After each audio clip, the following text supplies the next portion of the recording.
जी, नमस्कार।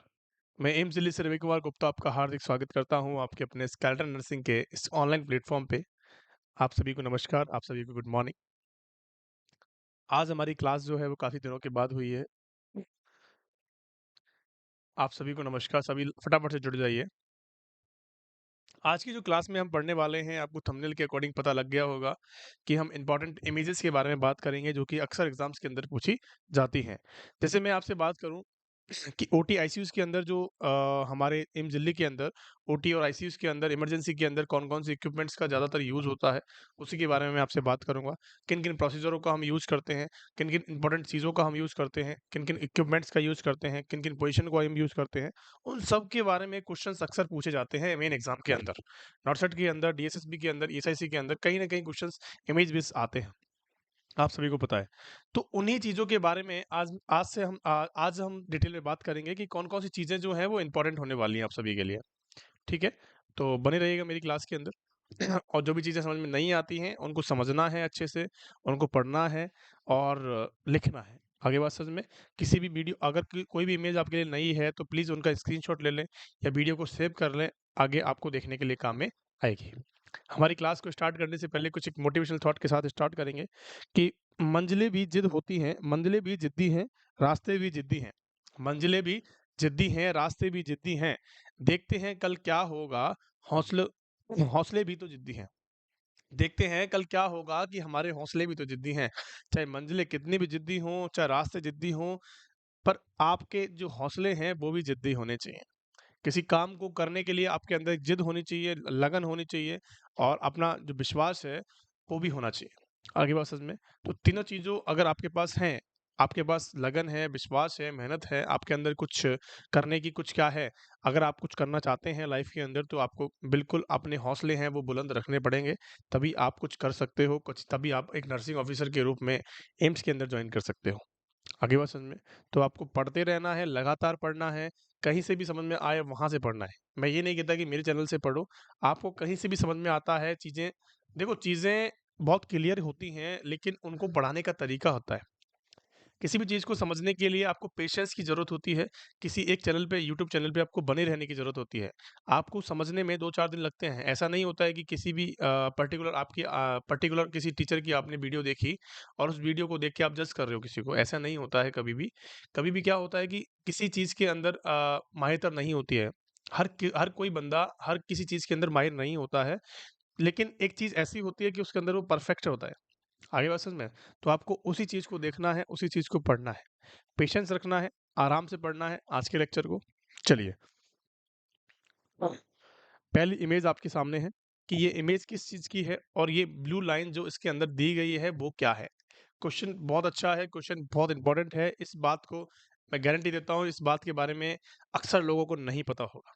अक्सर लोगों को नहीं पता होगा इस बात के बारे में कि ये क्या चीज़ है और इसके अंदर जो ब्लू लाइन दे रखी है वो क्या चीज़ है? देखो, सबसे पहली चीज़ तो ये एक पैकेट है, जिसके अंदर आपको देख रखा है कि गॉज़ स्वैप का है। इसके अंदर लिखा हुआ है कि सर एक गॉज़ पीस है। क्या है मेरे प्यारे बच्चों कि सर ये तो गॉज़ पीस है। आगे बात समझ में काफ़ी बच्चों को पता लग गया होगा कि सर ये क्या है, कि सर गॉज़ पीस है या स्वैब है। आगे बात समझ में गॉज़ पीस का हम जनरली हॉस्पिटल्स के अंदर यूज़ करते हैं, लेकिन ये पैकेट वाला गॉज़ पीस होता है। एक तो हम बनाते थे जो हॉस्पिटल ड्यूटीज़ लगती थी, हमारे हाथ से हम कट करके बनाते थे। आजकल उनका यूज़ कम हो गया है। इसका यूज़ ज़्यादा हो गया है क्योंकि आजकल मशीन मेड आते हैं, मशीन से बने हुए आते हैं, जिनके अंदर किसी भी धागा जो है वो बाहर नहीं निकला होता है।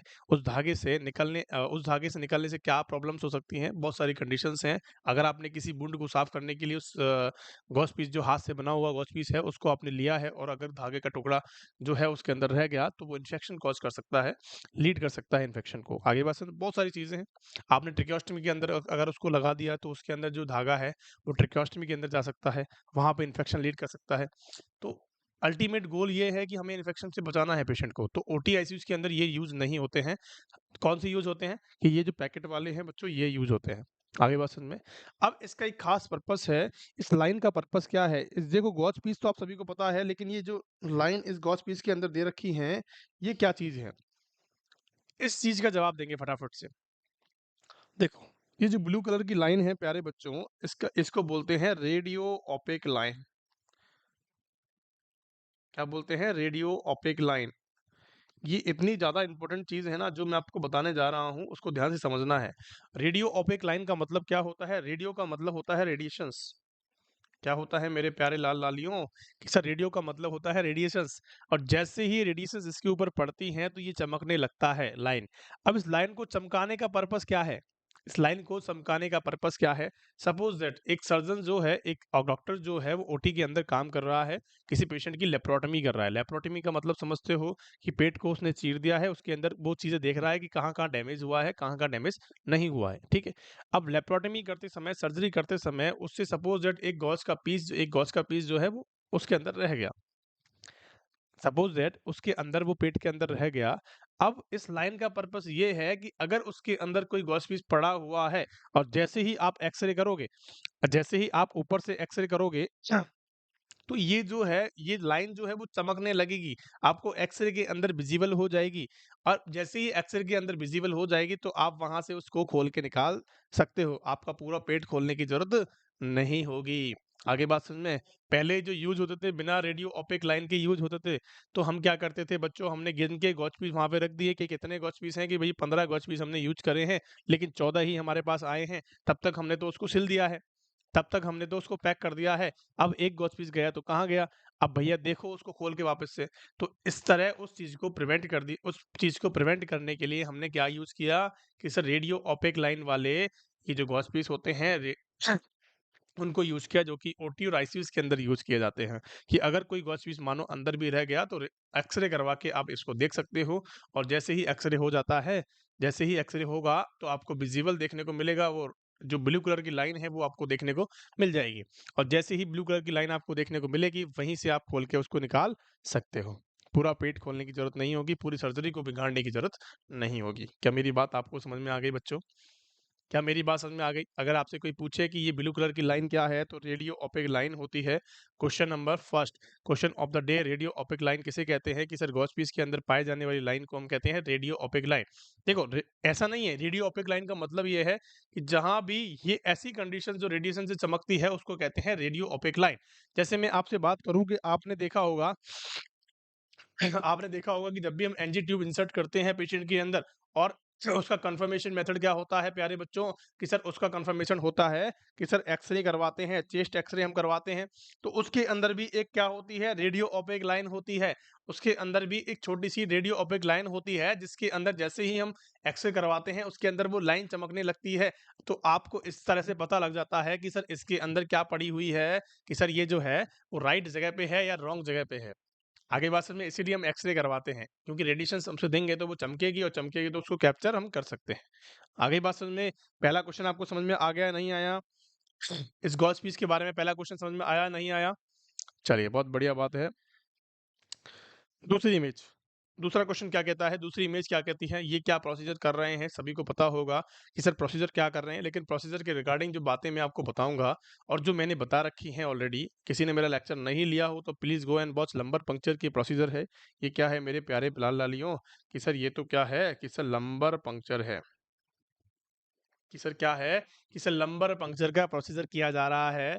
लंबर पंक्चर के अंदर हमें क्या करते हैं, देखो यहाँ पे एक निडल इंसर्ट करी गई है, एक निडल को इंसर्ट किया गया है, और यहाँ पे एक क्या कर रहा है, एक ये बाइल है, एक बाइल है, उसके अंदर ये फ्लूइड को कलेक्ट कर रहे हैं। कर रहे हैं या नहीं कर रहे हैं? कि सर बिल्कुल कर रहे हैं। कि सर लंबर पंक्चर को और किस नाम से जानते हैं? कि सर स्पाइनल टैप के नाम से भी जानते हैं। अगर मेरा किसी ने फुल लेक्चर नहीं लिया है तो प्लीज़ गो एंड वॉच, बहुत ज़्यादा इंपॉर्टेंट टॉपिक होने वाला है लंबर पंक्चर का, क्योंकि बहुत सारे क्वेश्चंस यहाँ से इंपॉर्टेंट बनते हैं, और बहुत सारे क्वेश्चंस यहाँ से पूछे जाते हैं। ठीक है, मैं आपको कुछ छोटी-छोटी चीज़ें हैं जिनके बारे में बताना चाहता हूँ कि लंबर पंक्चर क्यों किया जाता है। देखो, लंबर पंक्चर का जब भी हम लंबर पंक्चर करते हैं, तो क्यों करते हैं? क्योंकि सीएसएफ को निकालने के लिए। क्या करते हैं? सीएसएफ को निकालने के लिए। यहाँ से फ्लूइड जो निकालते हैं हम, वो सीएसएफ होता है। सीएसएफ का मतलब क्या होता है? Cerebro spinal fluid. Cerebro spinal fluid, जो कि कहाँ से बनता है? कि सर भैया मेड फ्रॉम, कहाँ से बनता है? कि मेड फ्रॉम कॉरोइड प्लेक्सिस। बहुत ज़्यादा इंपॉर्टेंट है बच्चों, बहुत ज़्यादा इंपॉर्टेंट लंबर पंक्चर का टॉपिक। आप मेरा लेक्चर फुल लेके देखो, एक बार मज़ा आ जाएगा आपको। सारी चीज़ें एकदम क्रिस्टल क्लियर हो जाएंगी आपकी। आगे बात समझ में? तो मेड फ्रॉम कॉरोइड फ्लेक्सिस से बनता है। और ये कहाँ बहता है, कौन सी लेयर के अंदर बहता है? तो भैया कौन से स्पेस के अंदर बहता है? सब अरेकेनॉइड स्पेस के अंदर बहता है। सब अरेकेनॉइड स्पेस के अंदर बहता है। अब ये कौन सा स्पेस होता है, आपको फुल डिटेल में लेक्चर मैंने दिया हुआ है, उसको जाके देखें, आपको सारी चीज़ें जो है वो क्लियर हो जाएंगी। अब एलपी की जो साइट होती है हमारे प्यारे बच्चों, वो कौन सी होती है? देखो, साइट का जो हम यूज़ करते हैं वो अडल्ट और चाइल्ड के अंदर अलग अलग यूज होती हैं। जैसे मैं आपसे बात करूँ कि सर L3 और L4 जो होती है हम किसके अंदर यूज करते हैं? कि सर अडल्ट के अंदर यूज करते हैं। कि सर चाइल्ड के अंदर हम क्या यूज करते हैं? कि सर L4 टू L5 हम यूज करते हैं। क्या करते हैं चाइल्ड के अंदर? कि सर L4 टू L5 हम यूज करते हैं चाइल्ड के अंदर। क्या मेरी बात समझ में आ गई? जो चीज़ें मैं आपको बता रहा हूँ, जो चीज़ें मैं बोल रहा हूँ, इतनी इंपॉर्टेंट चीज़ें हैं ना कि आप याद रखोगे इन चीज़ों को। इन चीज़ों को आप याद रखोगे कि रवि सर ने एक कुछ चीज़ बताई थी जो इतनी इंपॉर्टेंट थी हमारे लिए कि हमारा जो एग्ज़ाम है वो क्लियर हो गया है। मज़ा आ जाएगा, एक बार देख के लेके देखें पूरा लेक्चर। साइट के बारे में बात कर ली मैंने। और क्या क्या और कौन से क्वेश्चंस आते हैं कि सर इसके बाद कॉम्प्लिकेशंस कौन सा होता है? कि सर इसके होता है इसके बाद जो कॉम्प्लिकेशन होता है वो सीवियर हेडेक की कंडीशन देखने को मिलती है। कि सर अगर मोस्ट कॉमन कॉम्प्लिकेशन आपसे पूछा जाता है तो क्या होता है मेरे प्यारे बच्चों? तो मोस्ट कॉमन कॉम्प्लिकेशन होता है हेडेक। कौन सा होता है? हेडेक होता है। आपको आंसर करना है कि सर हेडेक जब भी होता है तो कौन सी पोजीशन यूज देते हैं? कि सर सुपाइन पोजीशन देते हैं। कौन सी पोजीशन देते हैं? आफ्टर लंबर पंक्चर हेडेक को प्रिवेंट करने के लिए सुपाइन पोजीशन देते हैं, विदाउट पिल्लो। इस बात का ध्यान रखना, उसको पिलो नहीं देना है। अगर पिलो देते हो तो क्या हो जाता है हमारा? क्या देखने को मिलता है आपको? सीवियर हेडेक आपको देखने को मिल जाता है। इसीलिए आपको क्या करना है कि विदाउट पिल्लो उसको सुपाइन पोजीशन दे देनी है। आगे बात समझ में? कि सर इसके अंदर कॉन्ट्रा इंडिकेशंस क्या होते हैं? कि सर इसको किसकी चीज़ के अंदर हमें नहीं करना चाहिए? कि सर इसके जो कॉन्ट्रा इंडिकेशंस होते हैं वो इंक्रीज आईसीपी। अगर किसी पेशेंट का आईसीपी बढ़ा हुआ है, अगर किसी पेशेंट का इंट्राक्रैनियल प्रेशर, आईसीपी का मतलब होता है इंट्राक्रैनियल प्रेशर, और कितना होता है नॉर्मल? कि नॉर्मल होता है 5 से 15 mm ऑफ एचजी होता है। कितना होता है मेरे प्यारे बच्चों? कि सर 5 से 15 mm एचजी होता है। अगर ये प्रेशर बढ़ता है, अगर ये प्रेशर बढ़ा हुआ है, अगर सपोज दैट किसी पेशेंट का प्रेशर आपने देखा कि 25 mm एचजी हो रखा है, तो आपको कतई भी क्या नहीं करना है? लंबर पंक्चर का प्रोसीजर नहीं करना है, क्योंकि इसके अंदर ब्रेन के हर्निएशन के चांसेस होते हैं। इसके अंदर क्या चांसेस होते हैं? ब्रेन हर्निएशन के चांसेस होते हैं। इसीलिए इंक्रीज आईसीपी के अंदर एब्सोल्युटली कॉन्ट्रा इंडिकेटेड होता है लंबर पंक्चर का प्रोसीजर। आगे मेरी बात समझ में? कभी भी नहीं करना है प्यारे बच्चों, कभी भी नहीं करना है। अगर आपसे क्वेश्चन पूछे जाए कि आईसीपी के अंदर, तो आईसीपी के अंदर बिल्कुल भी नहीं करना है हमें। ब्रेन के हर्निएशन के चांसेस होते हैं। आगे बात समझ में? चलिए, और बताइए और क्या-क्या, और इसके अंदर पोजीशन के बारे में क्वेश्चन पूछे जाते हैं कि सर इसके अंदर पोजीशन का कौन-सा यूज़ करते हैं? कि सर इसके अंदर एक तो हम सी शेप्ड पोजीशन का यूज़ करते हैं। कौन-सी पोजीशन करते हैं? सी शेप्ड पोजीशन कह सकते हैं या फीटल एटीट्यूड पोजीशन कह सकते हैं। फीटल पोजीशन हम कह सकते हैं। फीटल पोजीशन क्या होती है मेरे प्यारे बच्चों? जैसे आपको फीटल देखने को मिलता है, जैसे बच्चा जो देखने को मिलता है एकदम झुका हुआ, जिसकी पीठ जो है, जिसकी जो बैक जो है एकदम क्लियर आपको विज़िबल होती है, उसके अंदर आपको पोजीशन दे सकते हो। आगे बात समझ में? ये जैसे इस बंदे को जो पोजीशन दे रखी है वो कौन-सी पोजीशन है? या तो सी शेप बोल सकते हैं या फीटल पोजीशन दे सकते हैं। आगे बात समझ में? किसी को कोई यहाँ पे क्वेरी है, किसी को कोई डाउट है, अगर किसी को भी डाउट है तो प्लीज़ हमारे सपोर्टेड नंबर्स पे आप कॉल कर सकते हो, मैसेज कर सकते हो और कमेंट सेक्शन में कमेंट कर सकते हो। आगे बात समझ में? डिस्क्रिप्शन के अंदर हमारे सपोर्टेड नंबर्स दिए होते हैं, आप उन पे कॉल मैसेज करें, वहाँ से आपको सारी चीज़ें समझाई जाएगी।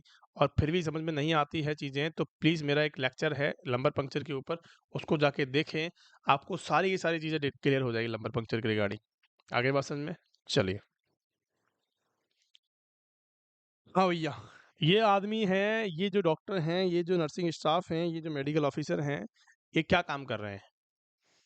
देखो, काम को छोड़ो आप, मैं आपसे ये पूछूँगा कि ये क्या चीज़ है? क्वेश्चन का जो क्वेश्चन पूछना है वो हमें इस पे ऊपर पूछना है कि सर ये क्या चीज़ है?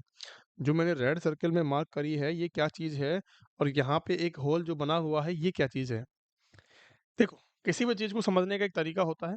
एक आपको शीट, ये आपको क्या देखने को मिल रही है? कि सर ये तो शीट है एक। एक ग्रीन कलर की शीट आपको देखने को मिल रही है। ठीक है, बहुत बढ़िया। अब यहाँ पे एक कट बना हुआ है, ये गोल सा कट बना हुआ है, जिस भी शीट के अंदर गोल सा कट बना होता है, उसको बोलते हैं कट शीट। उसको बोलते हैं कट शीट। तो उसको क्या बोलेंगे हम?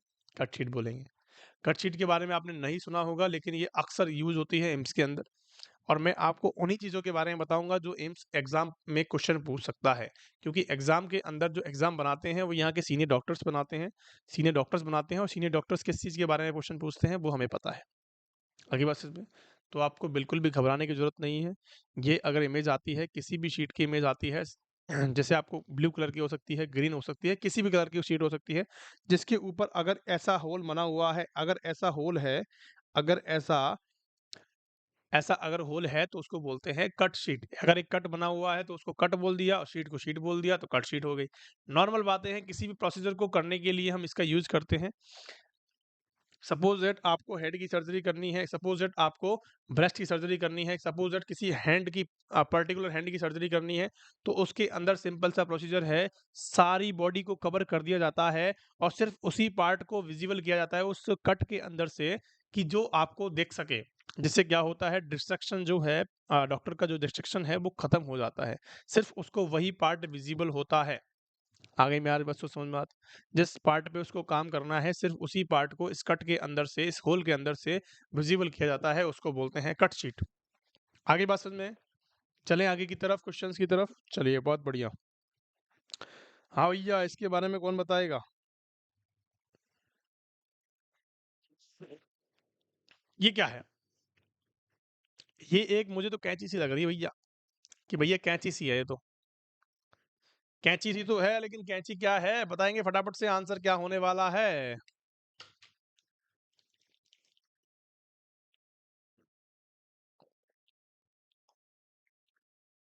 भैया कैंची तो आपने बता दी, कैंची तो है, लेकिन कैंची किस चीज की है भैया? कैंची को कहाँ यूज करते हैं? क्या कपड़े काटने के लिए यूज करेंगे क्या? क्या कागज काटने के लिए यूज करेंगे?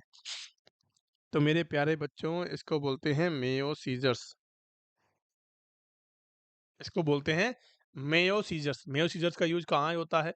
किसी भी स्किन पार्ट को कट करने के लिए, किसी भी स्किन डेड स्किन को कट करने के लिए, किसी भी चीज को कट करने के लिए हम यूज करते हैं मेयो सीजर्स का। आपको घबराना नहीं है। यहाँ पे दो तरह की दिखाई गई हैं। एक तो बिल्कुल स्ट्रेट दिखाई दी गई है आपको, एक तो बिल्कुल स्ट्रेट दिखाई दी गई है, कि भैया एक तो एकदम स्ट्रेट है और एक थोड़ी सी स्ट्रेट क्या है, कर्व बनाई गई है। थोड़ा सा यहाँ पे कर्व बनाया गया है, बाकी कुछ नहीं है। दो चीजें होती हैं, एक स्ट्रेट माया सीजर होती है, एक कर्व माया सीजर होती है। ये कौन सी है? कर्व्ड मेयो सीजर्स, ठीक है। और ये कौन सी है? ये भैया स्ट्रेट मेयो सीजर्स है। स्क्रीनशॉट ले लेना, कुछ समझ में नहीं आती है चीजें बार बार पूछो, बार बार वीडियो को देखो। आगे बात समझ में? चलिए, ये क्या है? ये आंसर बताएंगे फटाफट से, क्या आंसर होने वाला है इस चीज का? जल्दी से मेरे को कमेंट सेक्शन में बताएंगे फटाफट से क्या आंसर होने वाला है। देखो, यहाँ पे आपको क्लियर देखना है। क्लियर किसी भी चीज को देखते हो तो आपको चीज समझ में आती हैं, ठीक है। ये कुछ ऐसा हमें देखने को मिल रहा है कि इसके अंदर दो पोर्शन दिए हुए हैं। इसको दबाने के लिए यूज होता है और इसके अंदर कुछ देखो, ये टूट जैसा बना हुआ है, ऐसा कुछ बना हुआ है ना। ऐसा कुछ उभार आपको देखने को मिल रहा है दोनों के अंदर। ऐसा कुछ उभार जो है वो आपको देखने को मिल रहा है, तो इसको क्या कहते हैं? तो इसको क्या कहेंगे? बताएंगे फटाफट से क्या आंसर होने वाला है? देखो, ये होता है थंब फोर्सेप्स। ये होता है थंब फोर्सेप्स। थंब फोर्सेप्स का मतलब समझते हो? थंब से पकड़ने वाला फोर्सेप्स। थंब से पकड़ने वाला फोर्सेप्स। जैसे आपने चिमटा देखा है? चिमटा अपने घरों में, चिमटा जो होता है रोटी बनाने के लिए काम में आता है। वैसा ही सेम चीज होती है, लेकिन चिमटा बड़ा होता है, ये छोटी चीज होती है, ठीक है। ये दो टाइप के होते हैं, एक होता है टूथेड होता है, एक होता है नॉन टूथेड होता है, जिसके अंदर टूथ प्रेजेंट होते हैं। जैसे मैंने आपको बताया, ये कैसा है मेरे प्यारे बच्चों, कि सर ये तो क्या है, टूथेड थंब फोर्सेप्स है। कौन सा है? टूथेड थंब फोर्सेप्स है। क्या मेरी बात समझ में आ गई? इसका किसी भी स्किन पार्ट को, जब भी हम सूचरिंग करते हैं, जब भी हम क्या करते हैं, सूचरिंग करते हैं, पेशेंट को हम सिलते हैं, तो इसका पकड़ने के लिए यूज होता है। किसको? स्किन को पकड़ने के लिए यूज होता है, उसको हम कहते हैं थंब फोर्सेप्स। क्या मेरी बात समझ में आ गई? अब देखो, एक और होता है, मैं एक और आपको आंसर बताता हूँ इसका भी।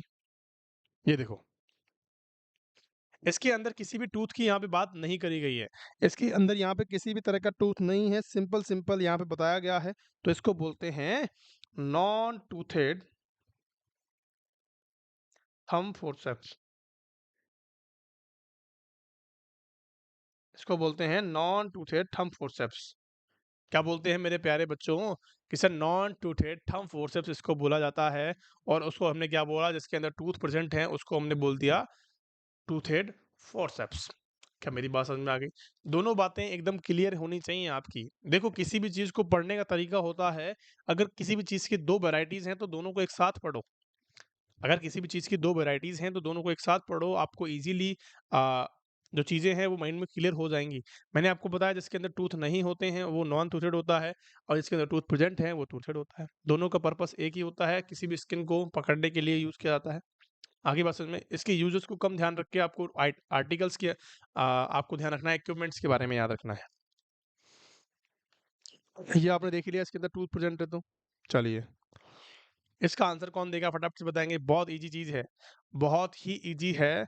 इसका इसका नाम होता है Anbu bag. Anbu bag, Anbu bag की फुल फॉर्म जो होती है वो क्या होती है, आर्टिफिशियल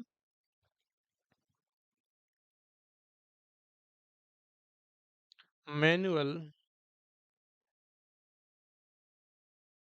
ब्रीथिंग यूनिट। ये इतनी बार एग्जाम के अंदर क्वेश्चन पूछा गया है कि इसकी फुल फॉर्म के रिगार्डिंग, तो आपको इसका जो फुल फॉर्म है वो लिख लेनी है। बहुत बार एग्जाम के अंदर क्वेश्चन पूछा गया है कि एम्बू बैग की फुल फॉर्म क्या होती है, तो आपको एम्बू बैग का फुल फॉर्म जो है वो आना चाहिए कि एम्बू बैग की फुल फॉर्म क्या होती है मेरे प्यारे बच्चों, कि सर ये होती है। आगे बात समझ में, तो एम्बू बैग मैंने आपको बताया कि एम्बू बैग का कब यूज करते हैं प्यारे बच्चों। एम्बू बैग का यूज कब किया जाता है कि सर एम्बू बैग का यूज किया जाता है किसके अंदर, कि जब पेशेंट को शिफ्टिंग करते हैं, जब पेशेंट को सीपीआर दे रहे होते हैं, जब भी मतलब पेशेंट को सांस नहीं आती है तो हम एम्बू बैग का यूज करते हैं। क्या मेरी बात समझ में आ गई? क्या मेरी बात समझ में आ गई आप सभी को? बहुत बढ़िया। ये पोजीशन का नाम बताएंगे क्या है?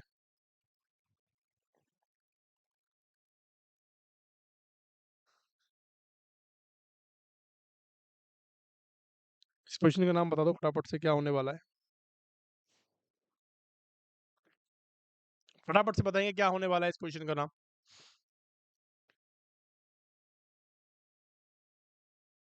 जल्दी से इस पोजीशन का नाम बताएंगे, और एक पोजीशन और होती है इसके साथ साथ मैं आपको बताता हूँ।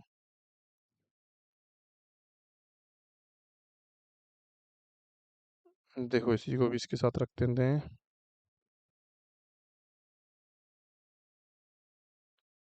ये दोनों पोजीशंस थोड़ी उल्टी सी हैं, मुझे बताएंगे इन दोनों पोजीशन का नाम क्या होता है, फटाफट से बताएंगे क्या आंसर होने वाला है। घबराना नहीं है, सारे के सारे आंसर हम यहीं पे क्लियर करेंगे।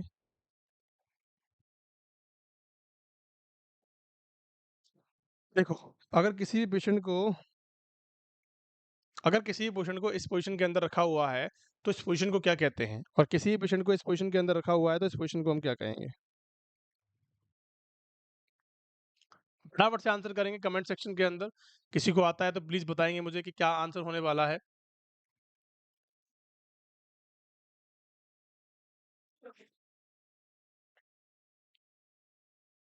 जल्दी से आंसर करेंगे।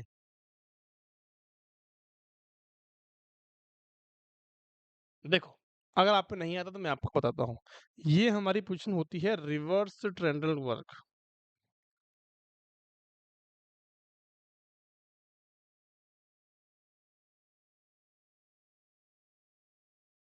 इस पे भी बहुत सारे क्वेश्चंस बहुत बार पूछे गए हैं कि रिवर्स ट्रेंडल वर्क पोजीशन क्या होती है और ट्रेंडलन वर्क पोजीशन क्या होती है।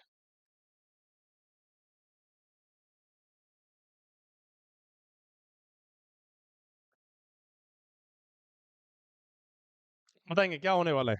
देखो, अब आपको ये चीज समझनी है कि रिवर्स ट्रेंडल वर्क के अंदर और ट्रेंडल वर्क के अंदर क्या पोजीशन है और कैसे इसको याद रखा जाएगा। ठीक है, तो देखो जब भी उल्टा होता है तो हमें सीधा लिखना है, और सीधा होता है तो हमें उल्टा लिखना है। ठीक है, जब भी हमें किसी पेशेंट को कार्डियक, अगर किसी पेशेंट को सपोज दैट किसी पेशेंट को क्या हुआ है किसी पेशेंट को हार्ट के अंदर कोई प्रॉब्लम है, हार्ट पंप नहीं कर पा रहा है, ब्लड जो है उसके अंदर कम है, तो हम उस पेशेंट को देते हैं ट्रेंडलाइन वर्क पोजीशन देते हैं। अगर हमें कार्डिक ओवरलोड हो रहा है तो हम किसे देते हैं, रिवर्स टेंडलंगार पोजीशन देते हैं। क्या मेरी बात समझ में आ गई आप सभी को? अगर आपको क्या हो रहा है, सपोज दैट हाइपोवोलेमिया की कंडीशन किसी पेशेंट को हो गई है, तो हम इस किसी पोजीशन देंगे कि सर ऐसी पोजीशन देंगे, ट्रेंडलंबर पोजीशन देंगे। इसके अंदर क्या होगा, जितना भी ड्रेन यहाँ से होता है वो हार्ट को सबसे ज़्यादा सप्लाई होगा और हार्ट ज़्यादा से ज़्यादा पंप कर सकता है और ज़्यादा देर तक काम कर सकता है। क्या मेरी बात समझ में आ गई? अगर सपोज दैट किसी बंदे के अंदर क्या हो गया है, हाइपर वॉलेमिया हो गया है, बहुत ज़्यादा वॉल्यूम हो चुका है, बहुत ज़्यादा वॉल्यूम हो चुका है, तो उसके अंदर हम कैसी पोजीशन देंगे भैया, ऐसी पोजीशन देंगे, हेड वाले पोर्शन को ऊपर कर देंगे और नीचे वाले पोर्शन को कैसे कर देंगे, डाउन कर देंगे। लेग्स वाले पोजीशन को हम कैसा कर देंगे, डाउन कर देंगे। जिससे क्या आपको देखने को मिलता है मेरे प्यारे बच्चों, जिससे आपको क्या देखने को मिलेगा, जितना भी ओवरलोड वहां पे हो रहा था कार्डियक पे, हेड पे हमारे पे जितना भी लोड पड़ रहा था, ओवरलोड हो रहा था, वो ड्रेन जो है वो नीचे चला जाएगा। क्या मेरी बात समझ में आ गई? तो अगर मैं आपसे कहूँ तो इस पोजीशन को हम कहाँ देते हैं कि सर हाइपरवोलेमिया के अंदर यूज़ किया जाता है। किसको अंदर, हाइपरवोलेमिया के अंदर यूज़ करते हैं और इसके अंदर कहाँ यूज़ करते हैं कि सर हाइपोवोलेमिया के अंदर यूज़ करते हैं। क्या मेरी बात समझ में आ गई? घबराना नहीं है, किसी भी तरह से आपको समझना है इस चीज़ को और इसके दिमाग में अपने में रखना है। ये दोनों इम्पोर्टेंट इमेजेस हैं, दोनों के दोनों एग्ज़ाम्स के अंदर पूछी गई हैं, बहुत बार पूछी गई हैं। मैंने नॉट सेट 2 दिया था, नॉट सेट 2 के अंदर भी इतनी बार पूछी गई थी एग्ज़ाम कि लगातार पूछी जाती है। आपकी बात समझ में, ये जनरली यूज़ होती है यहाँ पे ओटीआईसीयूज़ के अंदर, एम्स के अंदर यूज़ करने वाली पोज़ीशन होती है, इसीलिए मैं आपको इसके बारे में बता रहा हूँ। क्या मेरी बात समझ में आ गई आप सभी को? बहुत बढ़िया। इसका आंसर मुझे करेंगे फटाफट से, ये क्या चीज़ है?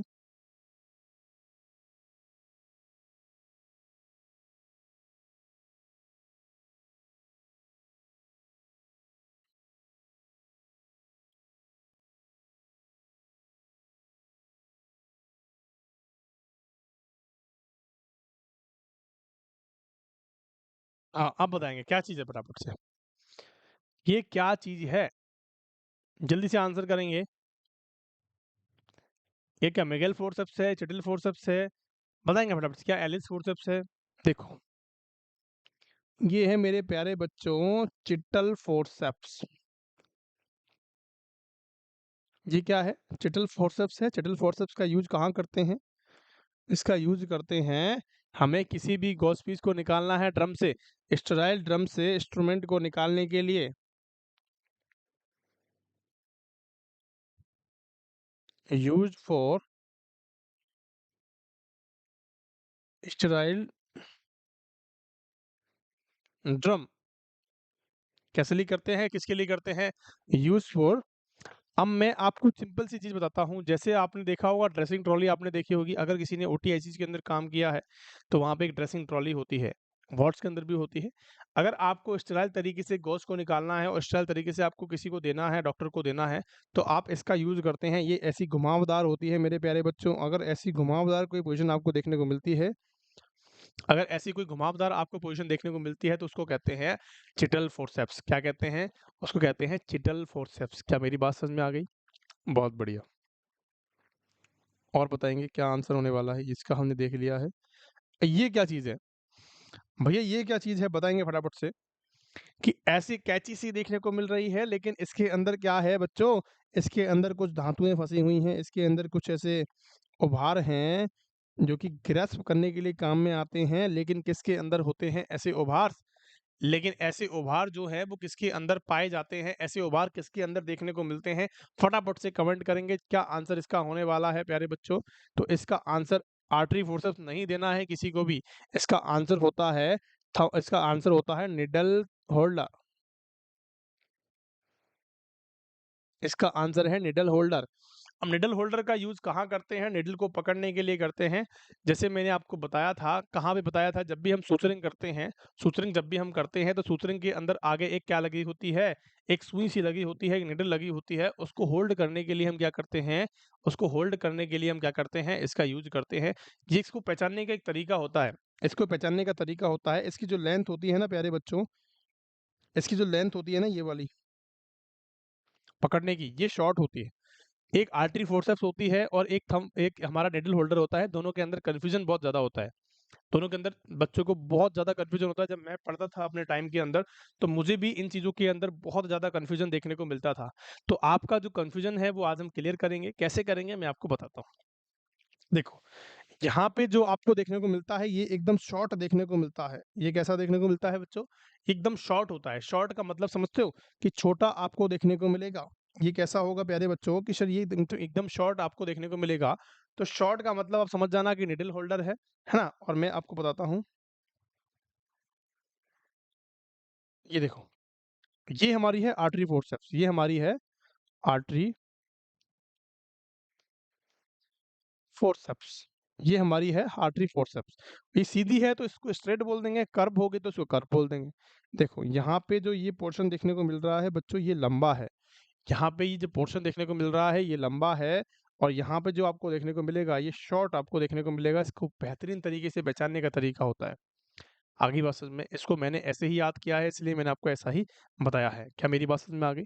आपको घबराना नहीं है किसी भी इमेज को देख के, आपको बिल्कुल सिंपल तरीके से आपको चीज़ें पढ़नी है। आगे बात समझ में?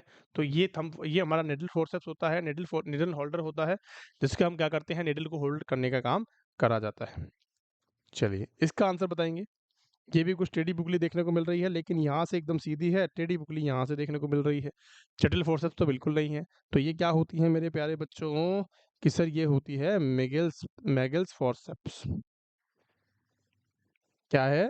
कि सर ये मेगेल्स फोर्सेप्स है। जटिल फोर्सेप्स आपने देख ली।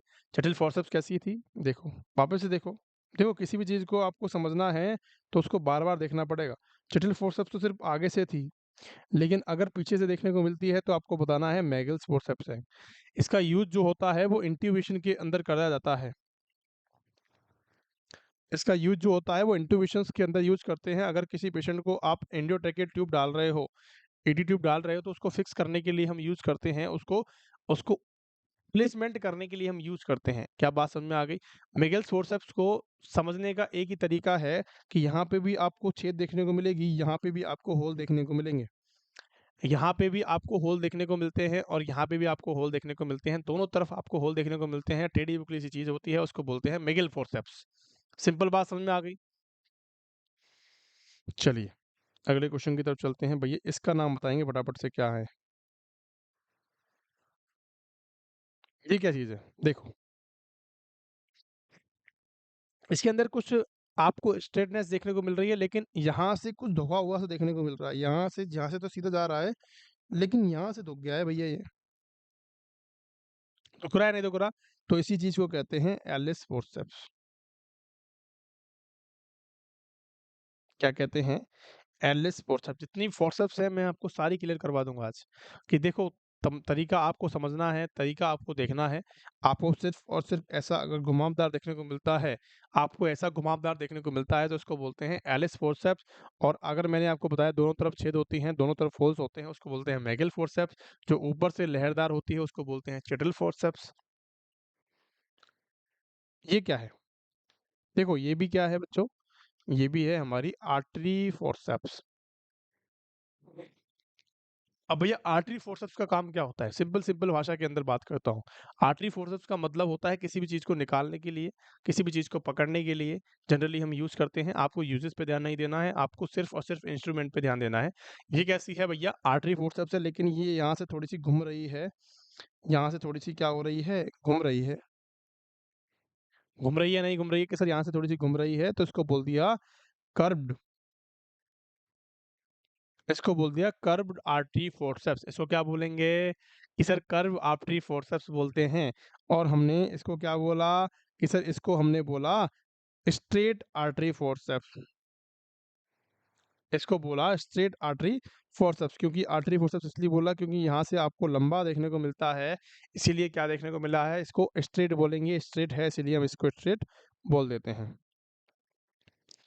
ये कौन-सी इमेज आ गई है भैया? ये तो बहुत ईज़ी इमेज होने वाली है, ये तो सबने देखी हुई इमेज है। बताएँगे फटाफट से क्या होने वाला है? कि सर इसके अंदर एक निडल लगी हुई है, निडल तो आती ही आती है आईवी सेट के अंदर। ये कौन-सा सेट है हमारा? Intravenous set. ये कौन-सा है? इंट्रावीनस सेट, मतलब कि आईवी सेट इसको बोलते हैं शॉर्ट के अंदर। कि इंट्रावीनस जब भी हम आरएल लगाते हैं, आईवी आईवी फ्लूइड लगाते हैं तो उसका हम यूज़ करते हैं किसका? इंट्रावीनस सेट का यूज़ करते हैं जब भी हम वेन्स के अंदर किसी भी चीज़ को लगाते हैं, फ्लूइड लगाते हैं, तो उसका हम क्या यूज़ करते हैं? क्या यूज़ करते हैं कि सर आईवी फ्लूइड का यूज़ करते हैं, आईवी सेट्स का। आगे बस बहुत बार देखा होगा आप सभी ने। ये हमारा रोलर क्रैम्प होता है, यहाँ से हम मैनेज करते हैं हमारी ड्रॉप्स को। बहुत बढ़िया, ये देखो प्लेन होता है, यहाँ से प्लेन होता है ये। अब बताएँगे मुझे इस इमेज के बारे में कि ये इमेज किस चीज़ की है, ये ज़्यादा इम्पोर्टेंट है उससे ज़्यादा।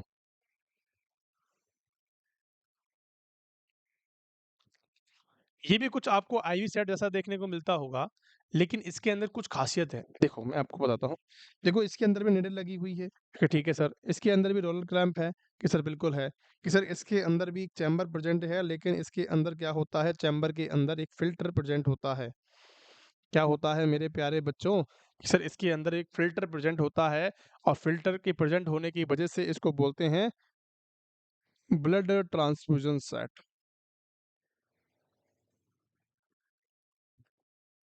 इसको बोलते हैं blood transfusion set, BT set इसको बोला जाता है। इसको बोलते हैं मेरे प्यारे बच्चों बीटी सेट। ये क्या होता है? ये क्या होता है? बीटी सेट होता है। क्या मेरी बात समझ में आ गई? तो बीटी सेट किसको बोला हमने? ब्लड ट्रांसफ्यूज़न सेट को हमने बीटी सेट का नाम दिया। क्या होता है? बीटी सेट होता है। क्या मेरी बात समझ में आ गई? आपको सिर्फ़ और सिर्फ़ आईबी सेट और बीटी सेट के अंदर सिर्फ़ इतना सा फ़र्क देखने को मिलेगा क्योंकि बीटी सेट के अंदर फ़िल्टर प्रेज़ेंट होता है, लेकिन आईबी सेट के अंदर फ़िल्टर प्रेज़ेंट नहीं होता है। आपको दिखा देता हूँ, देखो आपकी जानकारी के लिए। आपको यहाँ पे एकदम क्लियर क्रिस्टल क्लियर आपको देखने को मिल रहा होगा कि ये तो एकदम क्लियर इमेज देखने को मिल रही है। इसके अंदर किसी भी प्रकार का कोई फ़िल्टर प्रेज़ेंट नहीं है। लेकिन यहीं दूसरी बात देखते हैं तो यहाँ पे एक फ़िल्टर प्रेज़ेंट आपको देखने को मिलता है। यहाँ से जब ब्लड आता है तो यहाँ पे एक फ़िल्टर प्रेज़ेंट होता है नीचे की साइड। नीचे की साइड एक छलनी जैसा फ़िल्टर प्रेज़ेंट होता है। जितनी भी चीज़ें होती हैं फ़िल्टर से पास होके जाती हैं। जितने भी आरबीसीज़ होती हैं, जितने भी हमारे अ, ब्लड इसको इसका यूज़ करते हैं, इसको कहाँ यूज़ करते हैं? सिर्फ़ और सिर्फ़ ब्लड ट्रांसफ्यूज़न को देने के लिए। जैसे अगर किसी पेशेंट को ब्लड देना है तो आप बीटी सेट का ही यूज़ करेंगे, आईवी सेट का यूज़ नहीं कर सकते हो। क्या मेरी बात समझ में आ गई आप सभी को? क्या मेरी बात समझ में आ गई है सभी को? यहाँ तक कि क्लास में किसी को डाउट है प्यारे बच्चों? यहाँ तक कि क्लास में किसी को कोई डाउट है? अगर नहीं है तो थैंक यू सो मच। कल की क्लास में हम आगे की इमेजेस पढ़ेंगे और इस क्लास को हम यहीं पे एंड करते हैं। Thank you so much for being there. अगर क्लास पसंद आई हो तो अपने दोस्तों के साथ शेयर करें ताकि उनको भी मोटिवेशन मिल सके, उनको अच्छी भी चीज़ मिल सके, उनका जो एग्ज़ाम है वो भी क्लियर हो सके। Thank you so much. पढ़ते रहें इसी प्रकार और बढ़ते रहें।